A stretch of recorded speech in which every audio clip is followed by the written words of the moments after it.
सर्वार्थानां पक्षणे यन्नत्वा तत्प्रत्याशस्तन्नमामि गजाननम् नमोऽस्तु रामाय सलक्षणाय देव्यै च तस्यै जनकात्मजायै नमोऽस्तु रुद्रेन्द्रियमानवेभ्यो नमोऽस्तु चंद्रार्कमरुद्गणेभ्यः।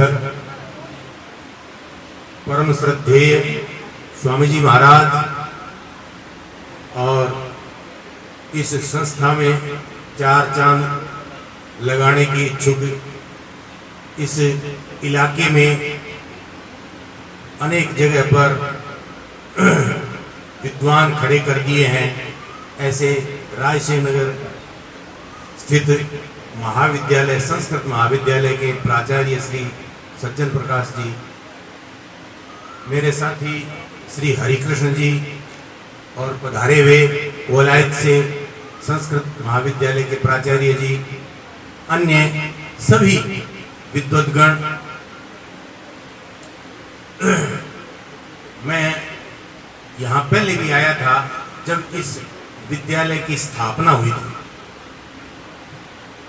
मैं देख रहा हूं कि बहुत ही अथक प्रयास से स्वामी जी ने ये कार्य किया है। ऐसी जगह पर इतनी बड़ी व्यवस्था करना बहुत बड़ी बात होती है। केवल स्वामी जी ही नहीं, आप लोगों ने जितना सहयोग दिया है वो शब्दों में नहीं कहा जा सकता। कहा है शास्त्रों में कि अन्नदानम परम दानम विद्यादानम अतः परम अन्येन क्षणिका तृप्तिर यावत जीवम च विद्या। जो अन्नदान करता है खाने पीने की वस्तुओं का, सबसे बड़ा दान बताया गया है। लेकिन बाद में ऊपर से कहा है विद्यादानम अतः परम, उससे भी बड़ा जो है विद्या का दान है, और वो भी ब्राह्मणों को। तो ये जो परंपरा चल रही है, इसको शुरू किया है और अब इसको और आगे पल्लवित करने जा रहे हैं। ये बड़ी खुशी की बात है कि भाई अन्नदान से तो थोड़ी देर के लिए पेट भरता है, 5-6 घंटे 7 घंटे 8 घंटे फिर भूख लग जाती है। लेकिन विद्या से ऐसी तृप्ति होती है यावत जीवन, पूरे जीवन भर की तृप्ति। जो विद्वान यहां से निकलेंगे वो क्या पता आगे कितने विद्वान बनाएंगे और कितना लोगों का भला करेंगे और कितनी इस धरा की सेवा करेंगे अपने वाक विद्या से। ये बहुत ही बड़ा पुण्य का कार्य है जो करने जा रहे हैं, किया है, इसका वर्णन नहीं कर सकते हैं। ये सही मायने में बहुत बड़ा कार्य है और हर व्यक्ति ऐसा कार्य नहीं कर सकता। चाहे सभी चाहते हैं कि भाई मैं भी ऐसा काम करूं, कोई मेरा नाम हो जाए, भला हो जाए। लेकिन मैंने यहां देखा है कि नाम से कोई मतलब नहीं है। नाम से तो कोई मतलब नहीं है। मतलब तो ये है कि भी यहाँ स्वामी जी कोई संस्कृत से संबंधित ही नहीं, ये तो भक्ति रस में हमेशा पल्लवित रहे हैं। लेकिन इन्होंने भक्ति में ये बात सुनी, समझी कि भी ब्राह्मणों की और संस्कृत विद्या के यदि वेद का यहाँ उच्चारण हो तो कितना बढ़िया हो। ये सोच ही आज जो है हमारे सामने है, हम देख रहे हैं कितना बढ़िया इन्होंने ये कार्य किया। देखो, पैसा तो हाथ का मेल कहा जाता है। हम वैसे कहावतों में कहते रहते हैं हाथ का मेल है जी की है, लेकिन सिर्फ कहना नहीं, कहना बहुत बड़ी बात होती है। अभी मैं आए था तब किसी सज्जन ने मेरे को पिछली बार की बात, आपने पिछली बार का बहुत बढ़िया बात कही थी, हमें थोड़ा सा दोबारा सुनाओ। मेरे को ध्यान नहीं आया, क्या पता क्या बात कही थी, क्या वो कि भी जब आंखें बंद हो जाएंगी क्या तब कुछ नहीं रहेगा आपके सामने, एक बार थोड़ा सा दोबारा करो। मैंने कहा कोई बात नहीं है। तो कहने का भाव इसमें ये था, मैं वो भी बात बता देता हूं। कोई ब्राह्मण था, पुराने जमाने की बात, ब्राह्मण लोग परम संतोषी हुआ करते थे, जो मिल गया खाया पिया मस्त रहे, भगवान का भजन किया। ऐसा ही कोई ब्राह्मण था, वो घर में अपना भजन करे और कहीं जाए नहीं। तो घरवाले ने कहा कि घर में बच्चे हैं, भूख मर रहे हैं, कुछ कमाओ कुछ लाओ। ये जो काया है ये तो 6 घंटे बाद फिर मांग लेती है। तो का क्या काम करूं, मेरे पास कोई काम ही नहीं है। तो कुछ करो, बच्चों का पालन तो करना ही है, भले ही चोरी करो डाका मारो, माने तो ले आके दो। बात सीधी सी की। ब्राह्मण ने सोचा क्या किया जाए, चलो चोरी सही कर। तो वो चोरी करने के लिए तैयार हुआ, चलो चोरी करते हैं। आपने कहावत है कि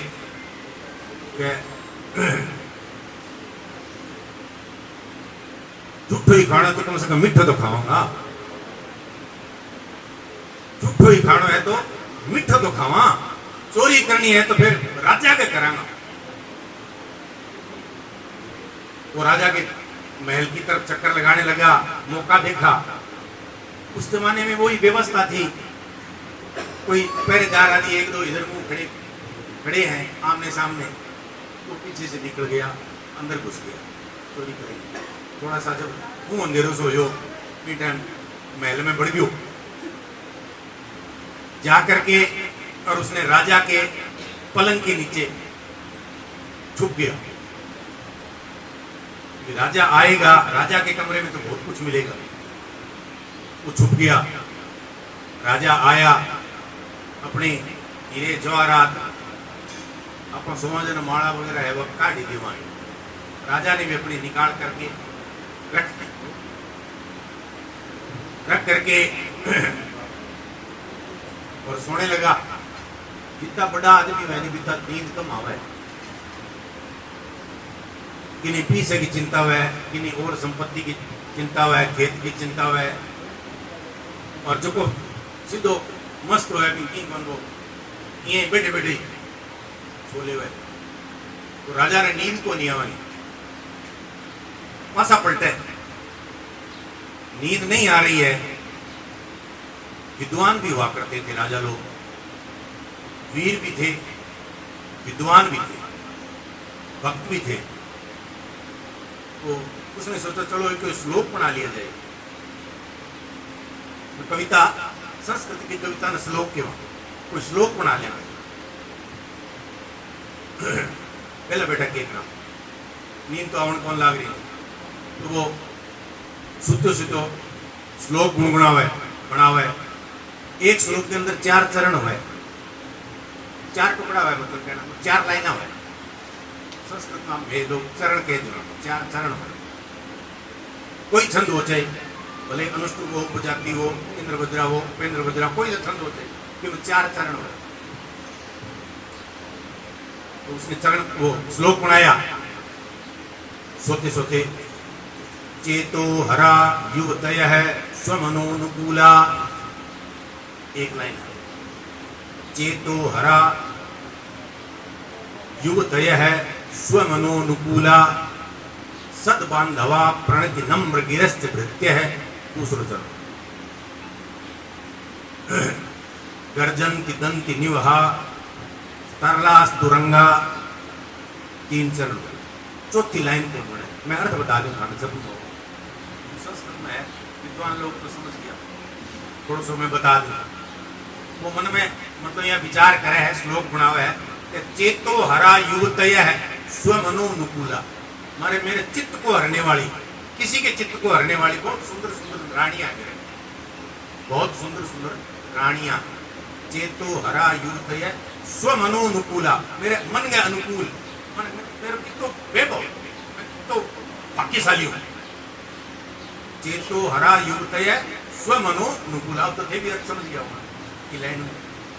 दूसरी लाइन, सद बांधवा प्रणति नम्र गिरस्त भृत्य, बहुत बंधु बांधव है मेरे, माने आसपास कोई सचिव है, कोई बहुत बड़ा मंत्री है, कोई दूसरा मंत्री है, तीसरा, इस तरीके से बहुत सारे मंत्री मंडल है। सद बांधवा प्रणति नम्र, और बिल्कुल यहाँ हाथ जोड़े खड़े हैं। गिरस्त भृत्य, नौकर लोग, सेवक लोग जो मेरे सामने हाथ जोड़े खड़े हैं। अनेक तो मतलब मंत्रीगण है, और कितना जो है नौकर चाकर जो है हाथ जोड़े खड़े। प्रणति नम्र गिरस्त भृत्य है, और जय हो अन्नदाता क्षमागणी, अपन देसी भाषा में क्षमागणी, हुक्म, ऐसा बोल बोल के खड़े है सामने। तीसरी लाइन क्यों है, तीसरो चरण, गर्जंती दंती निवहास तरलास तुरंगा, मेरे राज्य काज्य में, मेरे जो राज्य में जो है गर्जंती दंती, दंती नाम है हाथियों, हाथी चिंगाड़ मारे, गर्जन लाग रहे, मन इतना हाथी है। और तरलास तुरंगा, बहुत तेज दौड़ने वाला घोड़ा है मेरे घर, अश्वशाला है, हाथीशाला है, अश्वशाला है। लेकिन तीसरी लाइन, चौथी लाइन बढ़न कौन ला, तीन लाइन तो बन गई, अब चौथी लाइन के बोले फिट बैठे कौन, छंद बढ़नो कोई सामान्य बात को, संस्कृत तो मैं भी पढ़ी है, मेरी तुलना करने ला गया कभी। सज्जन प्रकाश जी को हम बुला रहे हैं, इसलिए आप, मैंने कहा स्वामी जी से, उन्होंने कितना मतलब है कि इस इलाके में विद्वान पैदा कर दिए हैं, उनकी बराबरी मेरे से आप नहीं करो स्वामी जी, विशिष्ट अतिथि और किसी को बनाओ, कि नहीं आप चलो, अब आपकी आज्ञा है, आपका हुक्म है, सिरोधारी है, आप इतनी सेवा कर रहे हो तो हमें आने में है भी क्या बात ही नहीं, चलो ठीक है। लेकिन बराबरी जो है ना बराबर वाले से होनी चाहिए। बीच में दूसरी बात और कहती मैं आवाज करके किस्सा कहानियों बात थोड़ी समझ में ज्यादा आ जाती है। ये गांव में दो जगह, एक जगह कोई बहुत सारे इकट्ठे लोग थे, तो ऊंट की गादड़ेगी दोनों आपस में बात की, तू बुढ़ू है कि मैं बुढ़ू है, गादड़ा वाला जगह पे क्या जी मारा तो जगह है पे मांगे तो कोई बराबरी को नहीं, ऊंट वाला कह जी तो जो खड़े हुए तो गादड़ा तो बोलते ही को नहीं वाली। इस तरीके से बराबरी की बात होने लगी। रस्सा कसी करो, दोनों की पूंछ बांध दो, गादड़े की ऊंट की दोनों की पूंछ बांध दो, फिर पतो लाग सी खींच के कौन ले जावे, जो को खींच के ले जा सी कोई बड़ो, उसका पूंछ बांध दियो, पूंछ बांधते वो खड़े हो गयो, खड़े होते जो गादड़ो जी लटक गयो, गादड़ा जगह पे क्या है, हाँ साहब खींचो, होइसा वो क्या पग लागे तो होइसा है, मेरे तो पग ही कौन लागे नहीं, तो आने साहब ने मेरे तो पग ही कौन लागे नहीं साहब। तो साहब चौथी लाइन की बात कह लाग रहे हो मैं, यहाँ कह है कि भाई जब वह तीन लाइन बन गई कि भाई मेरे राज्य के अंदर बहुत सारा हाथी है, घोड़ा है, अनेक रानियां है,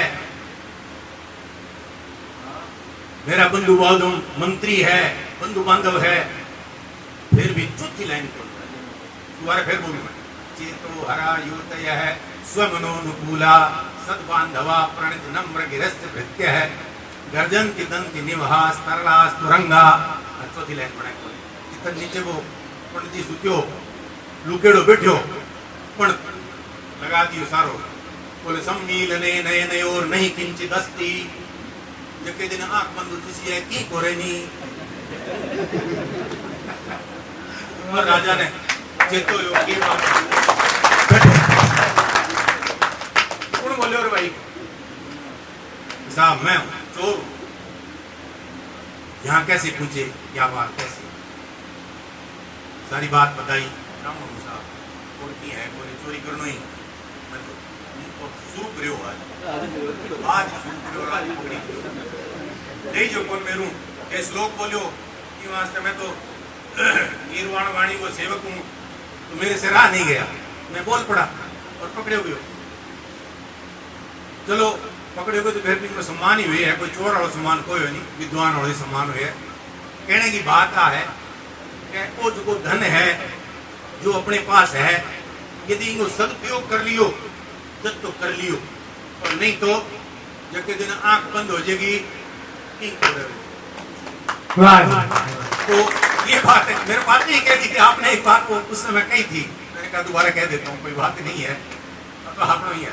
तो कहने का मेरा भाव ये है कि यहाँ जंगल में इतना सब कुछ देख करके मेरा मन बड़ा प्रसन्न हुआ कि ये भवन बनाया है नया, विद्यालय में विद्यार्थी पढ़ेंगे, वेद पाठ करेंगे, इतना पुण्य होगा।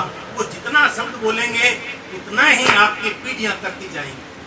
इतना बढ़िया आपने सहयोग दे करके आप लोगों ने, ये जरूरी नहीं है कि भी उन्होंने तो मतलब है कि भी कमरा दे दिया और उसने 1100 रुपए दे दिए, मेरे से तो साहब 1100 नहीं बन पाते हैं, तो मैं क्या करूं। आप यहाँ आकर के सेवा कर रहे हो, ये भी बहुत बड़ी बात है। देखो कोई भोजन कराता है, कोई हलवा बना के देवन लाग रही है, दूसरों के जी सब्जी मेरी तरफ से है जी, तीसरों के जी दाल मेरी तरफ से है, एक कोई बोले जी तड़को ही गाड़ो मेरी तरफ से, वो मेरी तरफ से छोटो सो, पर वो लास्ट में वो तड़को जो कोई हिंगाड़ा ने वो सारा ने एकदम यहाँ बता दिया कि वाक कोई है आज बड़ी दाल बढ़िया बनाई, वो छोटो कोई नहीं बनी, छोटा कोई नहीं होता है। आप सब लोगों ने यहाँ जो ये इतना बड़ा भवन खड़ा किया है, आप सब साधुवाद के पात्र हो। और स्वामी जी ने और यहाँ शास्त्री जी सूर्य प्रकाश जी ने बड़ा सहयोग दिया। हर प्रदोष हर किसी उपलक्ष्य में यहाँ रहते हैं, और इन्होंने इतना सब कुछ कि भी विद्यालय में थोड़ी विघ्न बाधा आ गई है, हम पुनः इसको शुरू करेंगे। कहा है प्रारभ्यते न खलु विघ्न भयेन नीचै, प्रारभ्यते न खलु विघ्न भयेन नीचै, माने व्यक्तियों की 3 प्रकार के, मनुष्यों की 3 प्रकार की श्रेणी मान करके कहा है कि जो छोटे लोग होते हैं ना, वो शुरू करते हैं किसी काम को, उससे पहले ही सोच लेते हैं बेटा काम हुसी कि नहीं हुसी, चालेगो कि नहीं चालेगो, पीछे कटू ले आऊंगा, खाने वास्ते कटू ले आऊंगा, जब को कोई पढ़ा सी वो पीछा मांग सी कटू ले आऊंगा, पहले ही सोच के शुरू कर। प्रारभ्यते न खलु विघ्न भयेन नीचै, जो छोटे स्तर का आदमी है वो पहले ही सोच के छोड़ दे। और जो बीच में सो है विरमंति मध्या, बीच में रुक जाए, वो प्रारंभ तो कर ली है, लेकिन विघ्न विहिता विरमंति मध्या, वो यदि विघ्न आ जाए तो छोड़ो यार, को नहीं आप पंथा भावन को छोड़ दे। लेकिन उत्तम व्यक्ति वह है, विशेष व्यक्ति वह है, स्वामी जी जी से शास्त्री जी से जगह है, वह नहीं हमने जो किया है प्रारब्ध मुक्तम जना न परित्यजंती, वो छोड़ते नहीं है कभी भी, हमने करके छोड़ेंगे, भले ही पुनः पुनरपि बार बार विघ्न आ जाए चाहिए, हमने इसको प्रारंभ करना ही है, इसको मतलब अंत तक पहुंचाना ही है, इसका जो फल है हमने प्राप्त करना ही है। इस तरीके की जो सोच रखने वाले स्वामी जी और ये आप लोग जो है, वास्तव में सभी आप जो है साधुवाद के पात्र हो। धन्यवाद।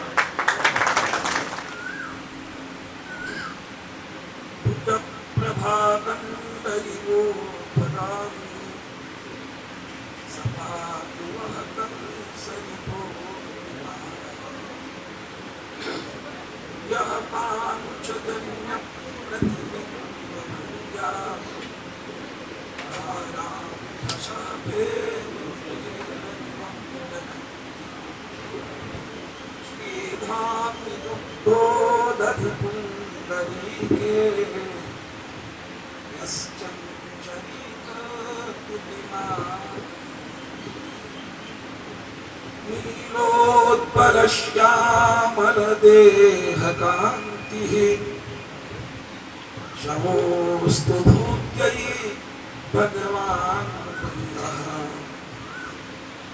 मूलं धर्मतरोर्विवेकजलधेः पूर्णेन्दुमानन्ददम् वैराग्याम्बुजभास्करं ह्यगगनध्वान्तापं तापम् मोहाम्भोधरपूगपाटनविधौ स्वः शम्भवं शङ्करम् वन्दे ब्रह्मकुलं कलङ्कशमनम् श्रीरामभूपप्रियम् श्रीराम जय जय राम श्रीराम जय राम जय जय राम श्रीराम जय जय राम श्रीराम जय राम जय जय राम श्रीराम जय जय राम श्रीराम जय राम जय जय राम। परम श्रद्धेय स्वामी जी महाराज की सन्निधि में हम सभी अत्यंत भाग्यशाली हैं और आज के विशिष्ट अतिथि पूज्य विद्वत वरेण्य महाराज जी, उनके समीपस्थ अन्यान्य विषयों में पारंगत विद्वत वरेण्य सभी स्नातक इस सभा में बैठे हुए सभी के हृदय में विराजमान परम पिता परमात्मा को प्रणाम करते हुए हम सभी अपने भाग्य की विशेष सराहना कर सकते हैं। आज गीता जी में श्लोक है, नई कल्याण कृत कश्चित दुर्गतिम आत गच्छति। भगवान कहते हैं अर्जुन से, अर्जुन कोई भी व्यक्ति किसी भी प्रकार से यदि अपना वास्तविक कल्याण करना चाहता है तो सुनिश्चित में उसका कल्याण होकर ही रहेगा और वह दुर्गति से बचना है। तुलसीदास जी महाराज रामचरितमानस में कहते हैं, इस मनुष्य शरीर को पा करके जिस व्यक्ति ने अपना और अपनों का उद्धार नहीं किया, वास्तव में उसके जीवन की सार्थकता उसने नहीं प्राप्त करी। कबहू की करी करुणा नर देहि देत ईस बिनु हेतु शनि। भगवान जब विशेष कृपा हम आप सब पर करते हैं तो मानव का शरीर दे देते हैं। और अभी शास्त्री जी ने बहुत अच्छा वाक्य कहा, सम्मिलिते नयन और नहीं किंचित अस्ति। आपके शरीर में विद्यमान ये जो आंखें हैं, इनके भीतर भी सामर्थ्य इसलिए है दूसरों को देख पाने का कि परम पिता परमात्मा आपके भीतर बैठे हुए हैं।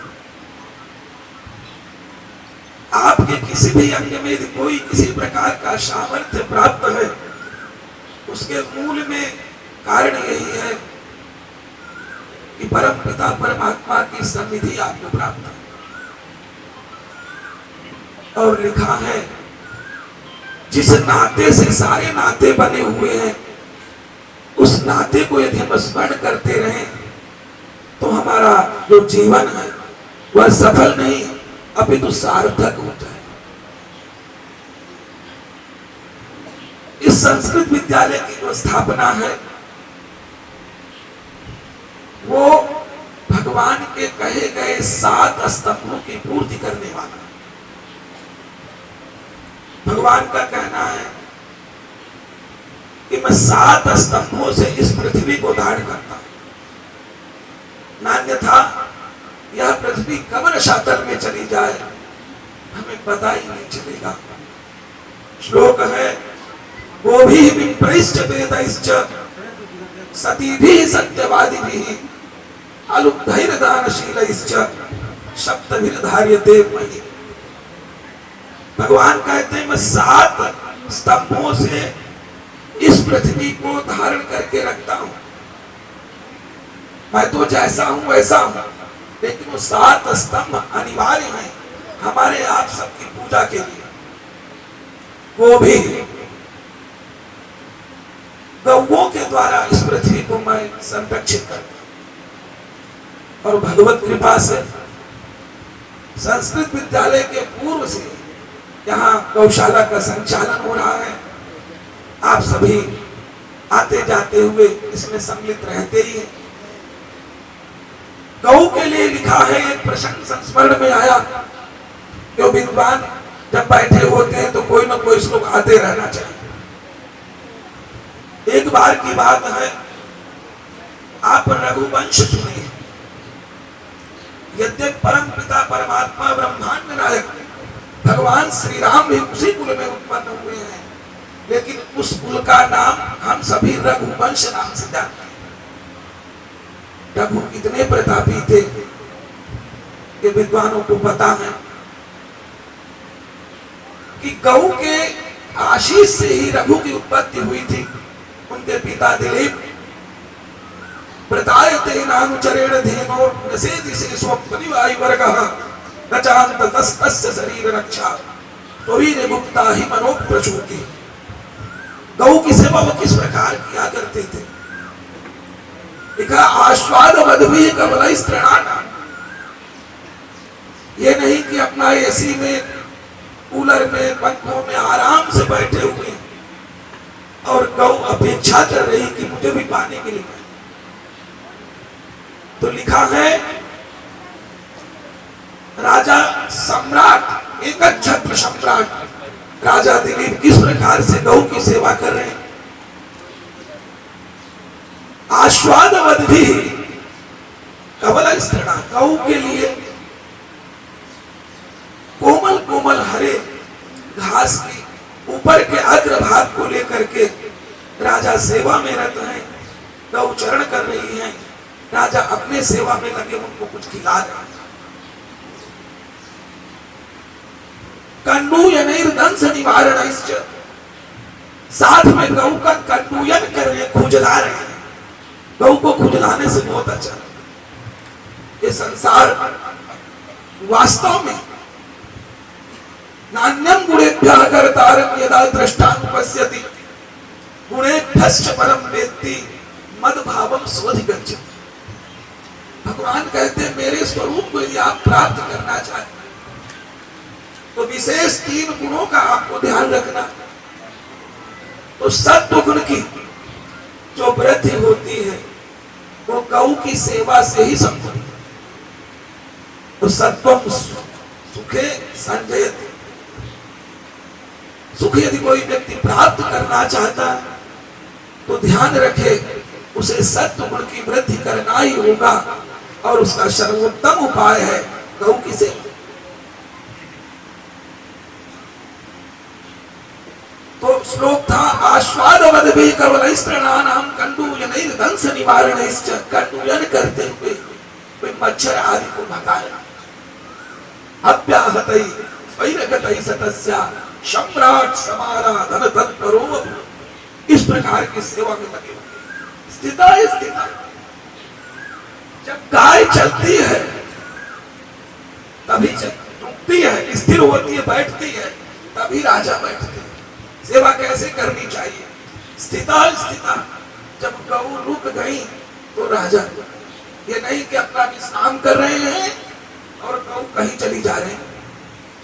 स्थिता मुच्चलिता प्रयाता, जब गौ चलती तो राजा भी चलते। स्थिता मुच्चलिता प्रयाता निशेषुति आसन बंद धीरः, जब गौ बैठ जाती है तो राजा बैठता। आसन बंद धीरः जलाभिलाषी जलमादनानां, जिस समय गौ जल की अपेक्षा करती है, पीती है, उस समय वह सम्राट जल का पान करता है। जलाभिलाषी जलमादनानां छायेवतां उपधिरन्वगच्छति, वैसे छाया चलती है उस प्रकार से राजा दिलीप गौ का अनुसरण कर रहे और इतनी सेवा किया। गौ माता ने एक बार परीक्षण किया, अचानक देख रहे हैं गऊ एक पहाड़ी के नीचे आ गई, एक सिंह उसके ऊपर आक्रमण करके बैठ गया और राजा ने उनकी रक्षार्थ बाण चलाने का प्रयास किया, परंतु सफल नहीं हो सकी। उस सिंह के मुख से एक मनुष्य की आवाज निकली, अलम मही बालद वस्त्रमेण प्रयुक्त मध्यस्त्र विधो प्रधास्या नपाद मूलन शक्तिरंगः सिरोच्चये मूर्छति मारुतस्य। राजा, आपका श्रम यहां व्यर्थ है, आप कुछ नहीं कर सकते। राजा ने बड़ा प्रयास किया कि मेरे गुरुजी की अग्निहोत्र की गाय है, कृपा पूर्वक इसे दे दीजिए, इसकी जगह आप मेरा मांस भक्षण कर लीजिए, परंतु गौ के साथ ऐसा दुर्व्यवहार मत करिए।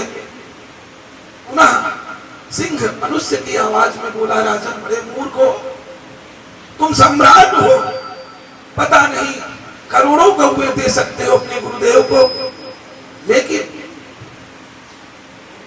इतने मूर्खता को प्राप्त हो गए। एक सम्राट उस गौ एक गाय के लिए अपने आप को समर्पित कर दिया है। देखो महाराज जी का स्वास्थ्य प्रतिकूल होते हुए भी हम जब से श्रवण करते आ रहे हैं आपके विषय में, प्रायः गौओं के प्रति सब कुछ समर्पित आपने कर दिया। तो कितनी बड़ी कृपा है भगवान की। तो वहां पर जब ये स्थिति उपस्थित हुई, राजा असहाय होकर के उस सिंह के सामने गिर पड़े। गिरते ही अचानक क्या देखते हैं कि ना तो कोई पहाड़ी है ना कोई सिंह है, सीधे गौ माता खड़ी हुई है। गौ प्रसन्न होकर के आशीष देते हुए बोली, पुत्र, तुम अपने पुत्र के प्राप्त्यर्थ मेरी सेवा में नियुक्त किए गए हो गुरुदेव के आदेशानुसार, इसलिए मैं तुमसे अत्यंत प्रसन्न हूं। श्लोक है वहां, भक्त्या गुरौ मयि अनुकंपया च प्रीतास्मिते पुत्र वरम वृणीष्व न केवलानां पयसां प्रसूतिं अवेहिमां कामदुघां प्रसन्ना। हे पुत्र, भक्त्या एक काम करो, तू मेरा दूध पी। बोले माता, मेरा केवल कार्य यह है कि आपकी सेवा करूं, दूध पीने का गुरुजी ने मुझे आदेश नहीं दिया, इसलिए क्षमा करें, मैं दूध नहीं पी सकता। और प्रसन्न हो गई गौ।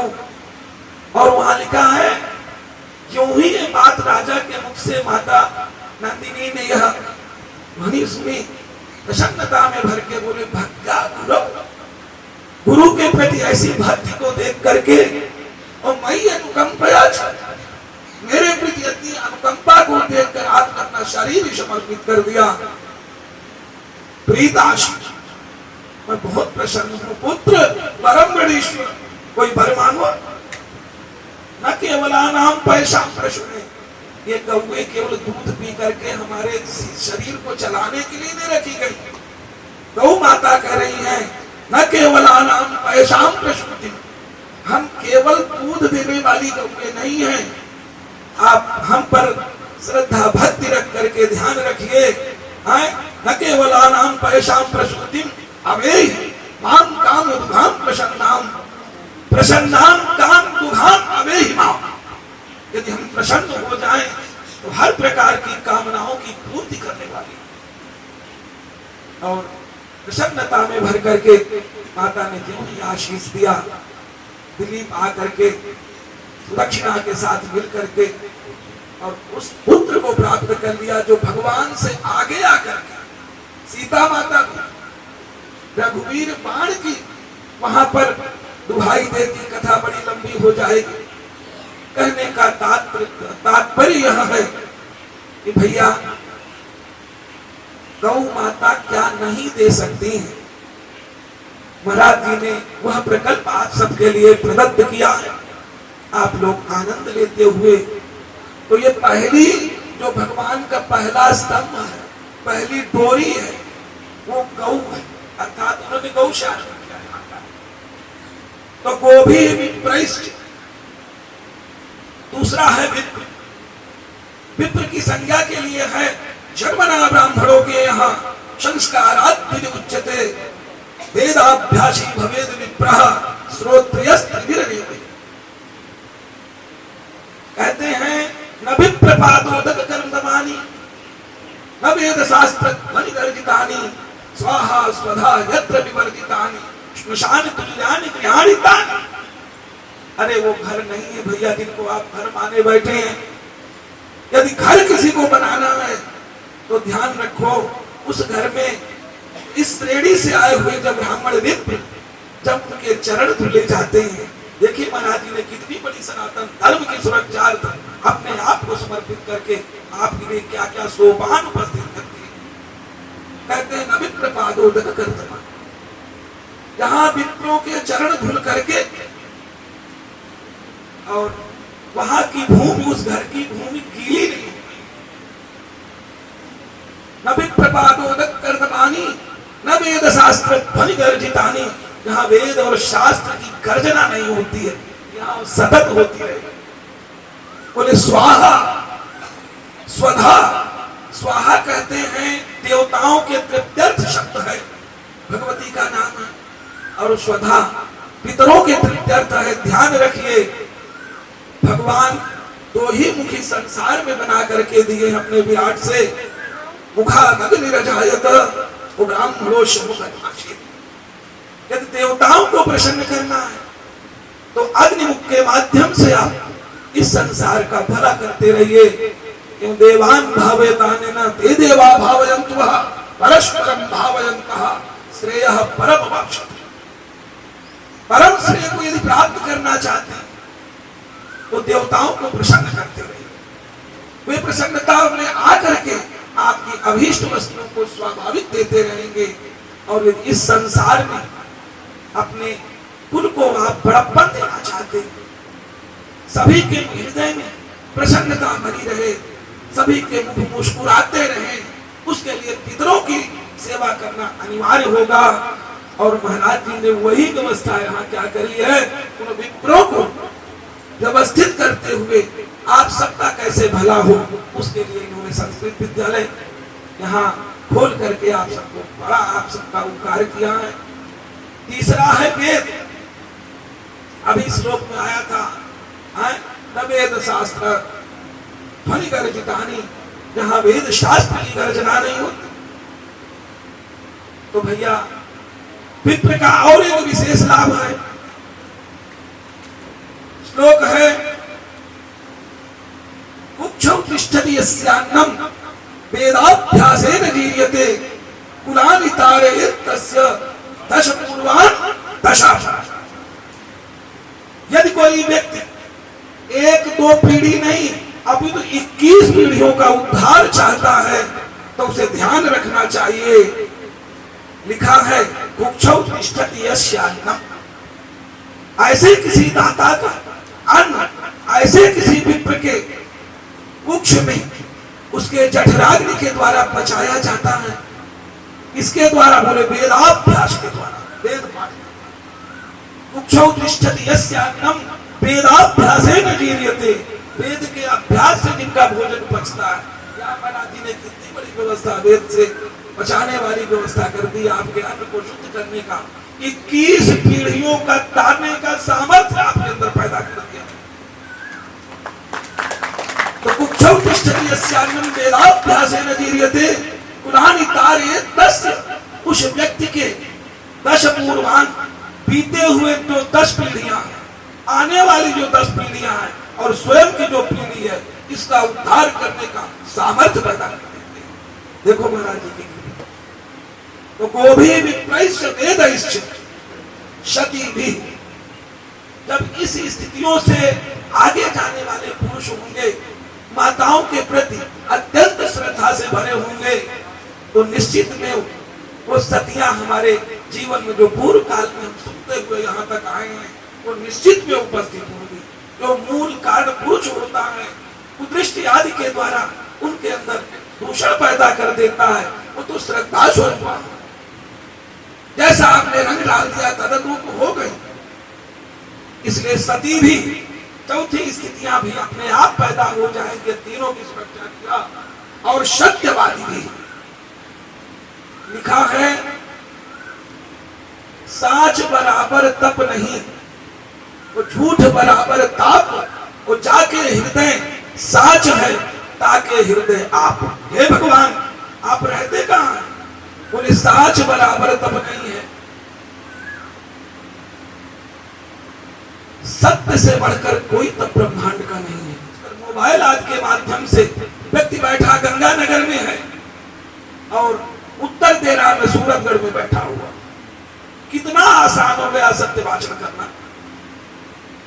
और लिखा नहीं, असत्य सम पातक तुल्य। असत्य से बढ़कर इस संसार का कोई पातक का पुण्य माने गड्ढर नहीं है। आप एक पाप करेंगे तो एक पाप लगेगा, दूसरा पाप करेंगे दूसरा पाप लगेगा, लेकिन असत्य भाषण करते ही एक गड्ढर सिर में आके बैठ जाए। धर्म दूसर सत्य समान, सत्य से बढ़कर दूसरा धर्म इस ब्रह्मांड का नहीं है। कलयुग में यही समस्या है, व्यक्ति सत्य से बहुत दूरी बना लेता है। तो कहते हैं साच बराबर तप नहीं, सत्य से बढ़ करके कोई तप इस संसार का नहीं। वो झूठ बराबर ताप और असत्य से बढ़कर कोई ताप देने वाला भाव भी नहीं है। जाके हृदय साच है। कविवर कहते हैं, जिसके हृदय में सत्यता भी बैठी हुई है ताके हृदय आप। हे भगवान, बैठे तो आप सभी जगह हैं, लेकिन गणना आप होगी, बाकी तो जग में लिए और चलेगा। आदि भी अलुप्त है। सही पूछिए, जो गौशाला के नाम से, विद्यालय के नाम से, धर्म के नाम से किसी प्रकार का सही उनमें जो पैसा तत्व किसी व्यक्ति का लगाने का प्रयास करते हैं, वो लोभ रहित वही है। खाली मैं लोभी नहीं हूं ऐसा कह के अन्य वृत्तियों से अपने जीवन के रक्षा करने का प्रयास करते हैं, वह लोभी ही होते हैं, अलुप्त नहीं हो सकते हैं। पर यह स्थिति से आने वाले मार्ग वाले लोग पता नहीं क्या लेना देना। महाराज जी से अभी ने निवेदन किया, हमने कहा स्वास्थ्य के प्रति आपको सावचेत रहना चाहिए। महाराज आपके द्वारा भी बहुत धर्मों का कार्य करना अवशिष्ट है, तो स्वास्थ्य सही रहेगा। क्यों? शरीर माध्यम खलु धर्म साधनम, धर्म के साधन में शरीर आज प्रथम है। यदि इसकी आप सुरक्षा नहीं करेंगे तो कैसे धर्म की सुरक्षा करेंगे? हमारे निवेदन को उन्होंने स्वीकार किया। कहने का तात्पर्य है, इनको क्या लेना देना? गौ हमारे आपकी सेवार्थ उन्होंने यहाँ रखी है। संस्कृत विद्यालय का संचालन, वेद और विप्रों की सुरक्षा का धर्म अपने लिए थोड़ा किया उन्होंने। धर्म की रक्षा होती रहे, यही तो साधु पुरुषों का काम है। तो सती अलुप्त है। लोभ रहित मार्ग का अनुसरण करने का आप सबके लिए मार्ग प्रशस्त किया। दानशील, जब ऐसे कर्म होंगे तो आपको दान देने का आनंद आएगा और दानशील स्वभाव वाले आप हो जाएंगे। और ध्यान रखिए, जब स्वभाव आपका बन जाएगा तो आपसे कम भूल इस संसार में होगी। नहीं भैया, सुमति कुमति सबके उड़ रहे। कब कौन सा जो गुण है वह प्रभावशील हो जाए, कुछ नहीं कहा जा सकता। भगवान ने उन सातों स्तंभों के माध्यम से आपके भीतर सामर्थ्य पैदा किया है। आप सभी को आनंद देने वाला सदैव बना रहे। और जानते हैं एक श्लोक और भागवत जी का,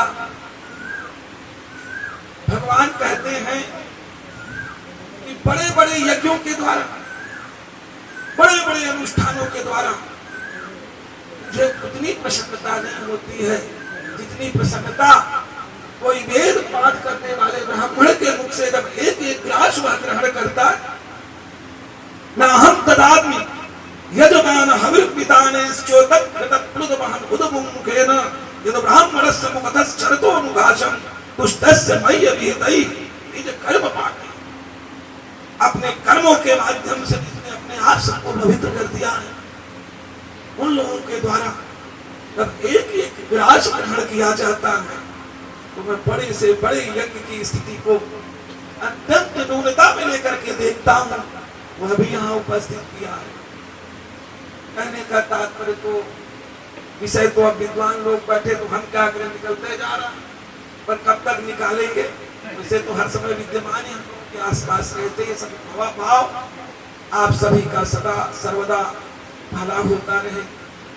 भगवान आपको सन्मार्ग में लगा करके आपकी जीवन की वो सार्थक बनाए। मैंने सफल शब्द के लिए प्रयास नहीं करना चाहिए, सफल तो हर व्यक्ति हो जाता है। आपका जो जीवन का प्रतिक्षण है उसका कोई अर्थ होना चाहिए। आप जो भी कर सकते हैं अपने द्वारा उसको सदैव वृद्धितर करने का प्रयास करें। निश्चित क्यों, शास्त्री जी ने कितना बढ़िया श्लोक सुनाया था, चेतो हरा योतया, कितना बढ़िया श्लोक सुनाया। ये कोई बनावटी बात आपने नहीं, इसमें सत्य घटना विहार की है। वो पंडित जी एकदम लोभ रहित थे, संकोच के कारण से वो तखत के नीचे बैठ गए, कुछ नहीं कर पा रहे। राजा 3 चरण बनाता गया, कुछ नहीं कर पाया।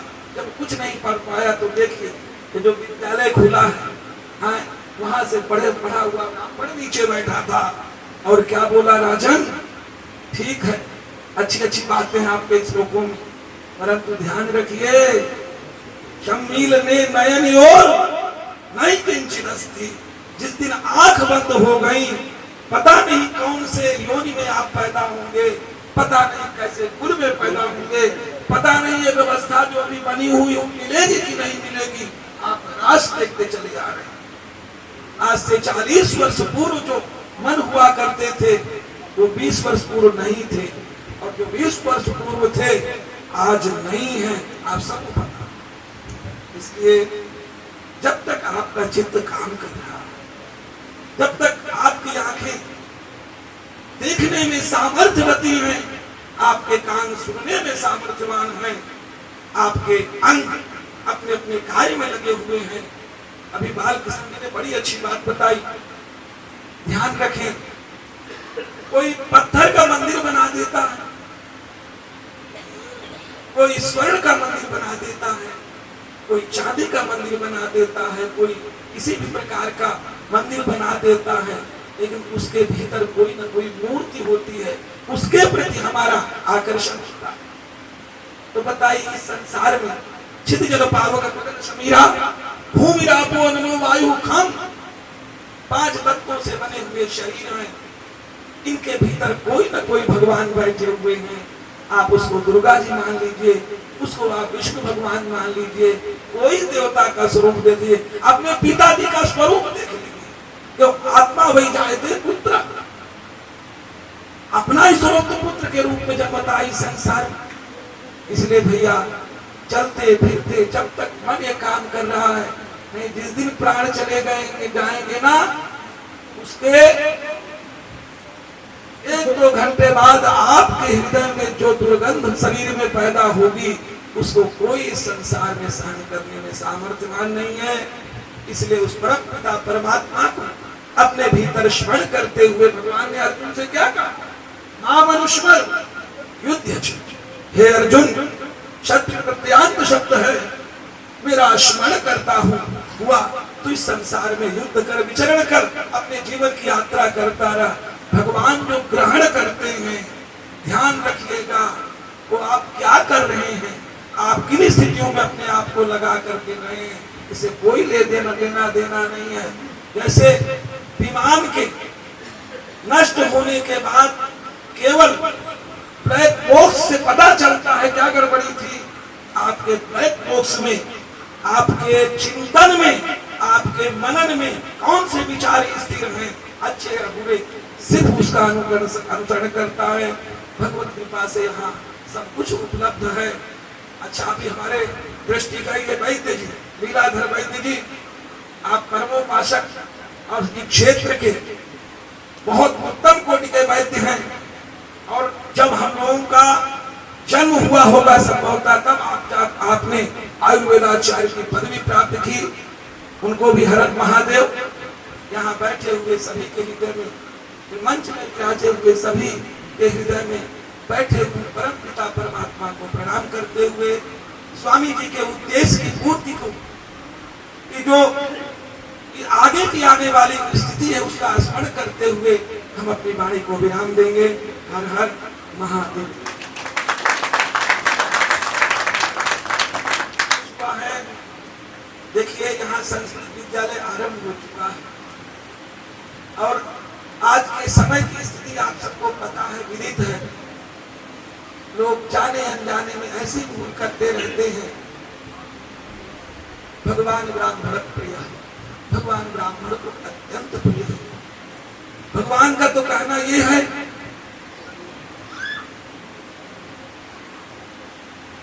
बड़ा अच्छा है कि श्लोक भागवत जी का है कि मैं ऐसे व्यक्ति के चरणों की धूल लेने के लिए सदैव निरंतर प्रयास करता है। तो लिखा है निरपेक्षम मुनिम शांतम निरवैरम समदर्शिनम अनुप्रजाम्य हम नित्यम पूज्य ये चंद्री रेणुकी। उसकी चरण रज मुझे मिल जाए उसके लिए भगवान कहते हैं। पर उसके लक्षण कैसे होने चाहिए? बोले निरपेक्षम, अपेक्षा नहीं, मननशील है। क्यों हम आए हैं, क्यों लोग आके गए हैं, शांत है हर स्थिति में। निरपेक्षम मुनिम शांतम निरवैरम, किसी से वैर का कोई भाव मतलब ही नहीं। कासन कमन विरोध समदर्शिनम, भगवान ही सबके भीतर बैठे हैं, मात्र इसी भाव का दर्शन करता है। यहाँ तक कि कौन स्त्री, कौन पुरुष, कौन बालक, कौन वृद्ध, उसे तो भगवान ही सबके हृदय में दिखाई देते हैं। ऐसी भावना में पैदा हुआ जो बालक है, व्यक्ति है, भगवान क्या कहते हैं? अनुप्रजान ब्रज गतौ अनुकरण, अर्थात मैं उसका पीछा करता रहता हूं। ऐसा व्यक्ति मुझे कोई मिल जाए तो भगवान कहते हैं उसकी जो चरणों से निकली हुई धूली है ना, उसको पा करके मैं प्रसन्नता का अनुभव करता हूं। तो विद्यालय में प्रवेश देखिए, जब तक यहाँ की मान्यता नहीं है किसी विश्वविद्यालय से, स्वाभाविक रूप से आज से 35 वर्ष पूर्व से श्री धर्म संघ संस्कृत महाविद्यालय राय सिंह नगर में प्रचलित है। वो केवल राय सिंह नगर का ही नहीं है, वो आप सब के लिए है। आप कभी किसी समय धर्म से संबंधित कैसे भी चर्चा जा करके वहां बड़े स्नेह पूर्वक करते हुए अपने घर के जैसा माहौल पाएंगे। यहाँ के जो विद्यार्थी प्रथमा होती है संपूर्णानंद संस्कृत विश्वविद्यालय से 8वीं कक्षा की जब परीक्षा देता है व्यक्ति, उससे क्यों छोटे में गुरुकुल पद्धति होती है, प्राय अपने द्वारा अपने कार्यों को संपादित करने के नियम होते हैं। तो 8वीं की परीक्षा सर्वप्रथम होती है, उसको प्रथमा कहते हैं। उसके बाद उसकी बोर्ड परीक्षा होती है। 9वीं और 10वीं को पूर्व मध्यमा प्रथम वर्ष और द्वितीय वर्ष नाम से जाना जाता है। 11वीं और 12वीं को उत्तर मध्यमा प्रथम वर्ष, उत्तर मध्यमा द्वितीय वर्ष के नाम से जाना था। माध्यमिक परीक्षा पूरी होती है। उसके बाद 3 वर्षों का शास्त्री और 2 वर्षों का जिस विषय से आप आचार्य करना चाहें उसे आचार्य करने के लिए आप यदि योग्यताधारी हैं तो कर सकते हैं। इस प्रकार से यहाँ जो भी विद्यार्थी गुरुकुल पद्धति से महाराज जी के निर्देशानुसार आए और अपने कुल को ही नहीं संसार के सभी कुलों को सामर्थ्य करने का, वह अपने भीतर से निकली हुई ऊर्जा से सबका भला करने में सामर्थ्यवान हो, ऐसे बालकों की यहाँ निदान आवश्यकता सदैव रहती है। आप सबको यथाविधि जो भी अपने द्वारा इस विद्यालय की, इस गौशाला की और महाराज जी के उत्साह की वृद्धि कर सके, आप सदा सर्वदा अर्ह हैं, योग्य हैं। हमारी यही अपेक्षा है, आप इस विद्यालय को कभी पीछे न जाने दें, क्योंकि फिर वही बात महाराज जी वाली बात आ गई, यदि आंखें बंद हो गई उसका कुछ नहीं काम करता। इसलिए जब तक मन काम कर रहा है, अंग काम कर रहे हैं, स्थितियां काम कर रही हैं, हमने कहा था 40 वर्ष वाली बातें 20 वर्ष में नहीं रह गई और 20 वर्ष वाली आज नहीं है, तो आज से 20 वर्ष बाद क्या स्थिति होगी, इस पर बहुत चर्चा करने के लिए आवश्यकता नहीं समझते हैं। समय को लेकर देखा जाएगा। आप सभी के हृदय में बैठे हुए परम पिता परमात्मा से एक ही प्रार्थना करेंगे, वो आपके हृदय में पूर्व प्रेरक रघुवंश विभूषण भगवान सदैव प्रेरणा देते रहे, पर वो प्रेरणा तभी देंगे निर्मल मन जन सो मोहि पावा, मोहि कपट चलचित्र न भावा। इस भाव का स्मरण करेंगे, निश्चित में परमात्मा आप सबके भीतर में वह सामर्थ्य स्वाभाविक ही पैदा कर देंगे। इससे आपका हमारा सभी का वास्तव में जन्म लेना सार्थक हो जाएगा। हर हर महादेव।